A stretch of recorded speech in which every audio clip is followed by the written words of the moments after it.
the sections that are blue because that's all I have available. That's beside the point. And the second reason why or the last reason that you would be going into the classroom is to collect this data. Some of this you already have. Most of this you already have.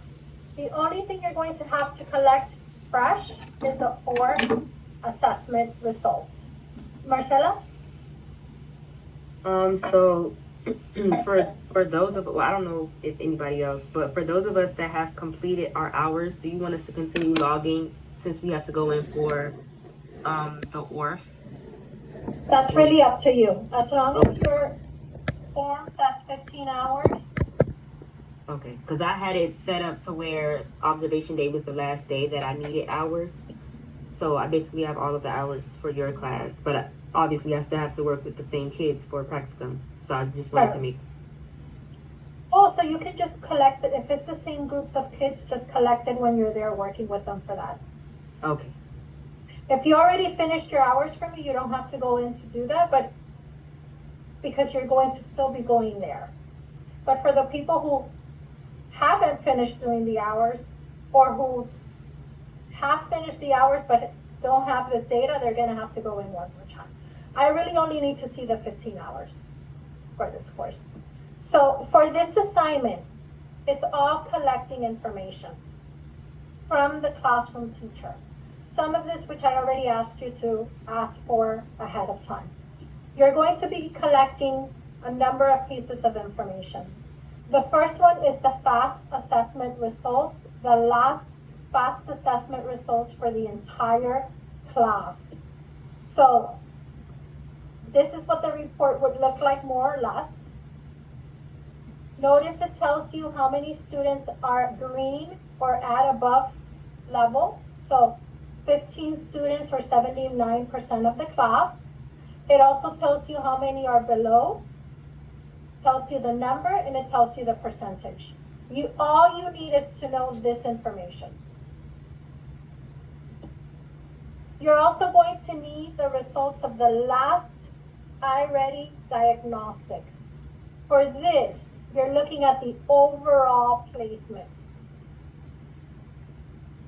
You're not looking at the reading components. How are they doing overall? How many students are green on grade level altogether, overall? How many are yellow? How many are red? Now, we're also going to collect the results of one of the progress monitoring tests teachers give to students. Let me show you what those tests look like because you may know what they look like in person. Have you ever seen something like that? Yes. That's the assessment I'm referring to. Those are usually. It looks different because they do it on what is it? Power the BI. progress monitoring. Yeah, on the computer it looks different, but they should know what we're talking about. This is from the computer. This is the report the teacher can generate from the computer. No, I was saying the test looks different because it's on the computer. Like it doesn't look. No, of course, but it's this test. Yes, it's. So once they take that test, this is the report the teacher gets. What's this called? Excuse me. What is the test called again? They're called, Wonders, just so that you see, Wonders calls them progress monitoring assessments. I don't know what your classroom teacher calls them, but these are called progress monitoring assessments. They usually refer to it as the PMA or unit assessments. So progress monitoring assessment. So we have to collect this one, that it has to be the last one. The last one that the students... the latest would be the best. And this is for all the students or for only the 5 that were working? All the students. So on the iReady, the paper I have is black and white. So it doesn't have color. So I'm looking for it's going to tell you if you come here. Okay, that's what I was asking. Emerging, early, mid, or late. Yes. So we want to be accurate with what time the test was taken and where they are now. No, I just need to know, is the child green? Is the child yellow? Is the child red? Okay, but the copy I have is in black and white is what I'm asking you. Right. But then if you look at it, it's going to be color coded. And if they're on grade level, they should all kind of look the same. Okay, I need to talk. Or here, it might tell you early, emerging. Right, that's the level. information I have. It says mid, late, early.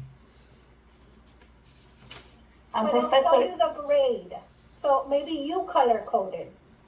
and is The this teacher also, can give, sorry, give me a minute, please. The teacher can give you a color copy.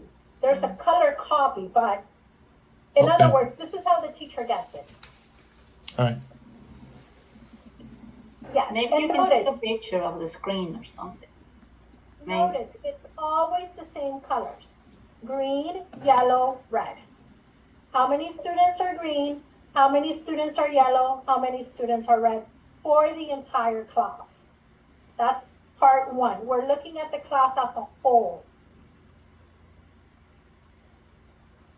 This is the report the teachers get when the kids take this test on the computer, the PMA. The teachers can generate this report through Power BI. They don't have to grade it. Back in my day, I used to have to sit there and grade these tests manually, then create these tables. You guys have it so easy today. Okay, so that's part one. Can you see my new share?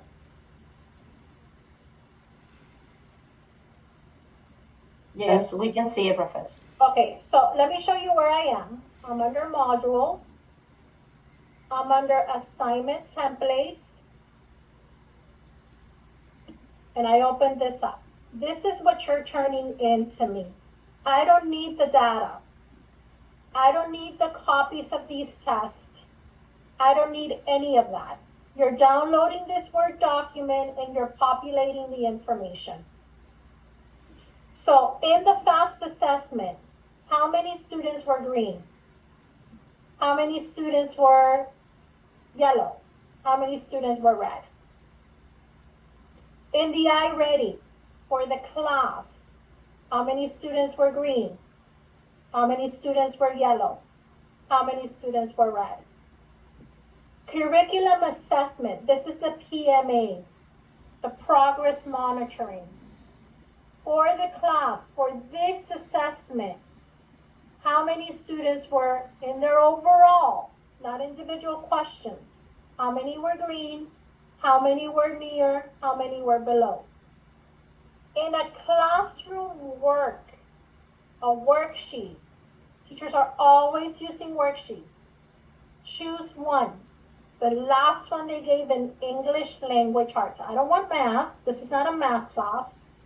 The last worksheet the teacher passed out and collected and graded. How many students were green?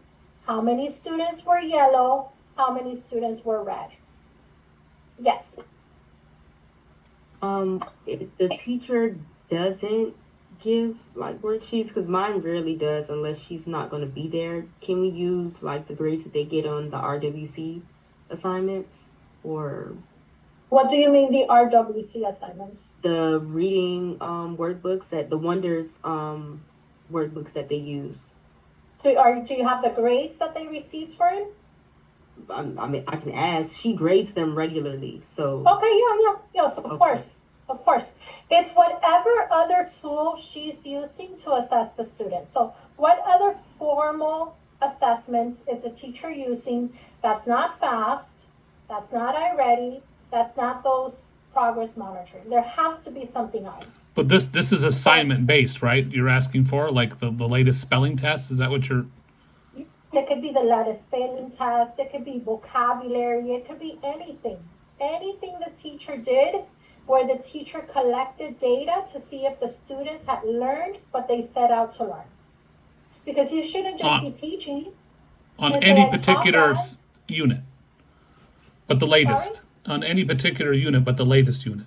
Correct. It could be a graphic organizer. Okay. Oh, we're doing graphic organizer for cause and effect.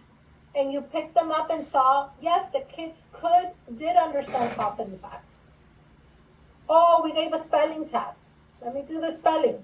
Oh, we gave a grammar test, or we did a writing. You could do the writing. How many students were on level? So anything that shows that the teacher is assessing the students as they're teaching to monitor progress. That's not these formal assessments. The teacher must be collecting data every week. That's not a formal assessment. Okay, then you're going to answer these questions related to the information you collected in paragraph form.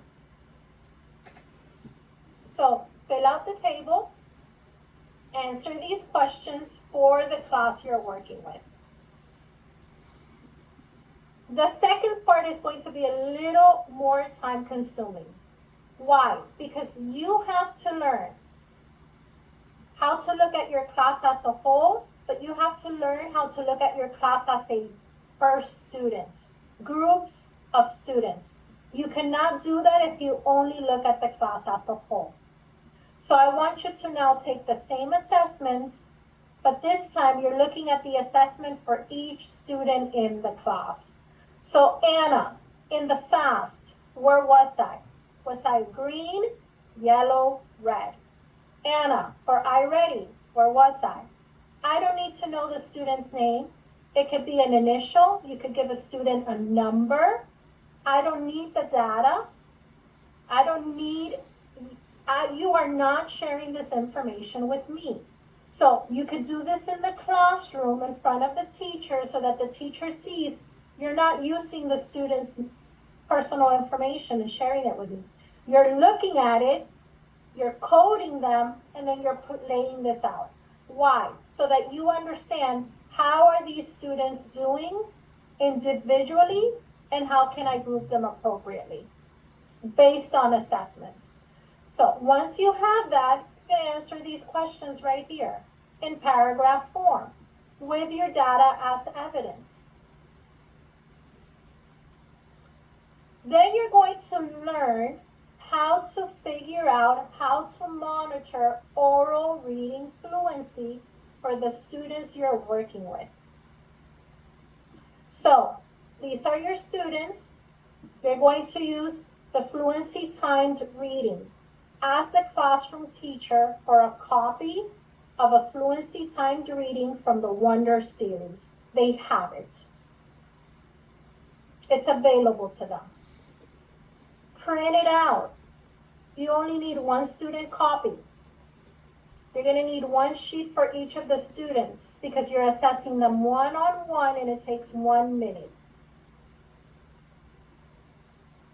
Then you're going to take those home and you're going to figure out how many words are they supposed to read in the fall, how many in the winter, how many in the spring. We're going to use the winter scores right now because the spring just started.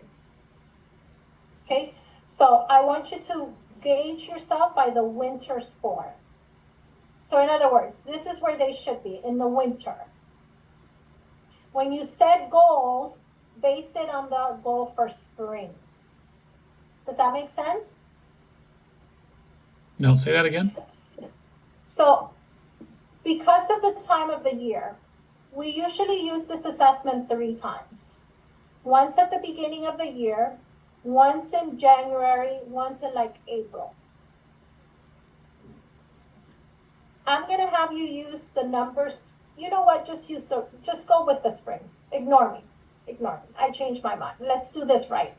So find what the norm was for fall, what the norm was for winter, what the norm was for spring for this grade level. Write it down. Where are you gonna find that? Where did I say it was? In the ORF report, the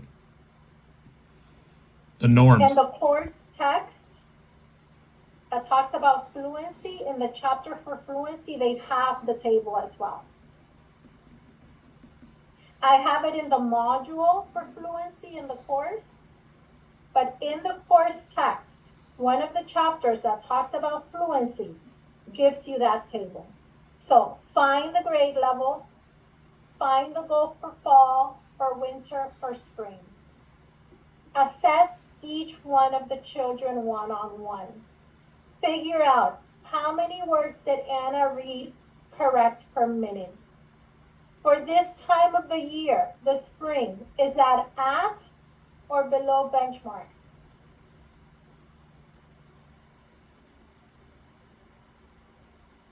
If I wanted to set a goal for Anna, what would be a good goal? Based on the grade level. Should I add 50 points from one? No, at 10 points, right? Depends on the grade level.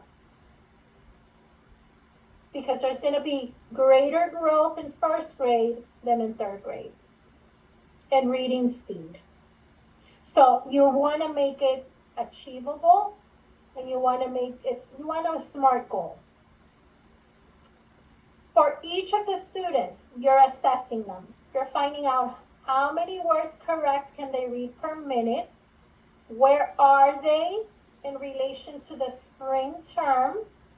If I have to set a goal, what would it be? Maybe the goal is that they stay the same, that they don't regress,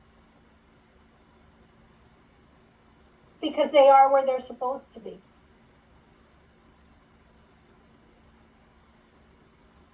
Okay, then you're going to answer these questions. But the goal is going to be the same for every student, right? Not necessarily, because if I have a student who's supposed to be reading 29 words per minute and is reading 2, am I going to set a goal of 29 words and that many in one sitting in one 9-week period? So how do we know it what the has goal to- is then?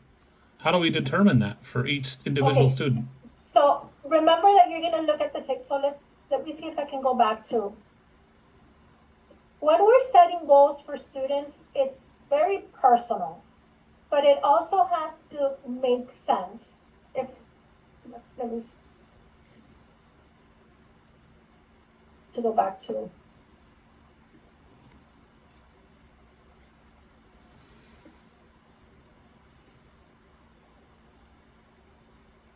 And this goal that we're setting based on that chart, is it a goal that we're seeing that we met?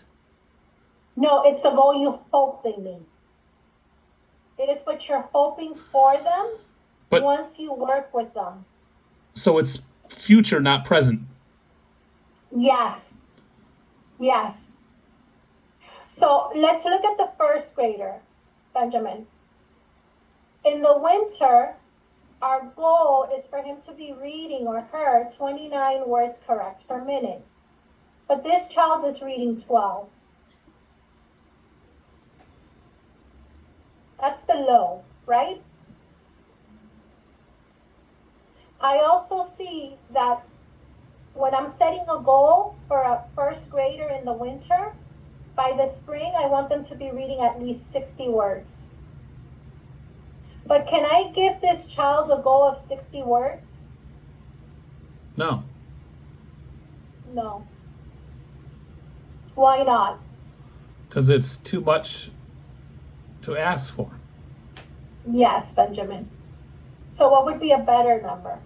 I don't know. That's what I'm asking. How do we figure that out? Okay, because what is the expectation from one to the other? From one term to the other in first grade? How many 31, words should 30, they 31 increase? words. So Round it double. out. So 30, right? So we're gonna double this. Maybe Okay. he's reading 22. Okay. 22 is still within the appropriate range, which is 10 points from 29. So if he's reading 22, he's going to be within the appropriate range for the winter. But he's not even reading at the winter level right now. So I can't expect him to go from below to spring numbers. That's not achievable. So I'm going to add double that. 22.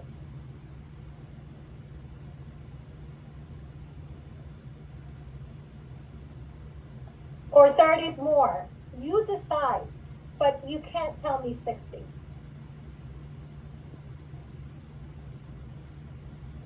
you're setting the child up for failure.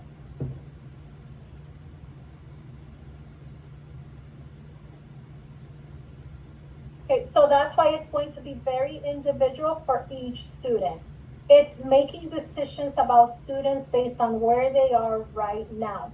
So while there may be a norm, they may not fall within the norm. Your goal for them may not fall within the norm for the grade, but it's going to be appropriate for them because it's where they are. Differentiating instruction. Okay, so you're going to answer these questions once you have that information. This is the spelling inventory. You already administered this. I'm asking you to grade it for the entire class and figure out where students are. So for each student, Mary, she got 5 of the consonants right, 3 of the vowels, 6 of the digraphs, 7 of the da-da-da. So however far you went, some of you didn't give the whole test. So you're only going to fill out the first 4 columns. But you're going to fill it out for the entire class. How many did they get right for each one of these columns, each student? Then at the end, you're going to be able to determine, are there students who need consonants? Are there students who need short vowels? Are there students who need digraphs? They don't need any of it, they know it all. So you're going to use however many columns you need. I don't think anyone gave the entire test in this class. I did. That's okay. Okay, Benjamin, so you would use, but I don't need you to do these last 2 columns. Okay. You're only looking at each student, how many consonants did they get right? How many vowels did they get right? And you're looking at the students individually. Then you're going to answer these questions based on this data. So you already have this. It's about grading it, inputting it, answering these questions in paragraph form. Reflection. There's reflection questions in the course syllabus.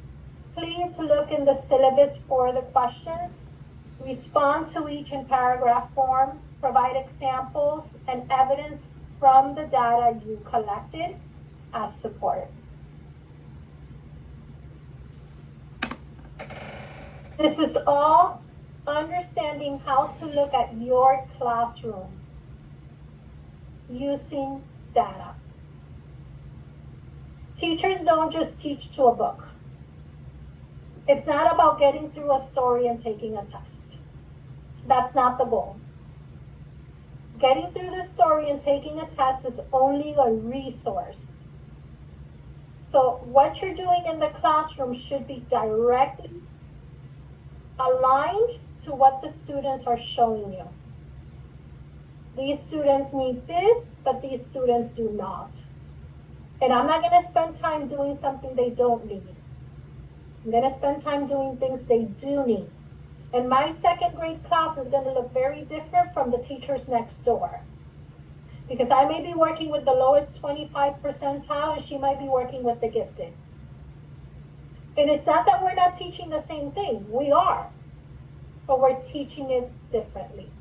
And we're maybe not using the same resources. And that's okay. Differentiating instruction. But you cannot do it just based on, oh, let me give this test. Oh, they passed it. Oh, they failed it. They did so terrible. That's a reflection on your teaching. You're the one who taught that. You're the one who was in front of the class. It wasn't the teacher from last year. Literally, it was you. Literally, it was you. Okay, so that's all I have to say. It's 12:06. Let me very quickly take attendance. And then if you have any questions, I have like 5 minutes because I'm actually late to a meeting. But if you need to reach out to me, please do so. I am doing observations, so my schedule is very tight right now. If you need feedback for your lesson plan before I observe you, feel free to send it to me as a Word document so that I can add comments before the fact. I don't do pre-conferences. Okay, so Alexis? Here. Ivana? Here. Brianna? Here. Marcela? Here. Gabriel? Here, Professor. Elena?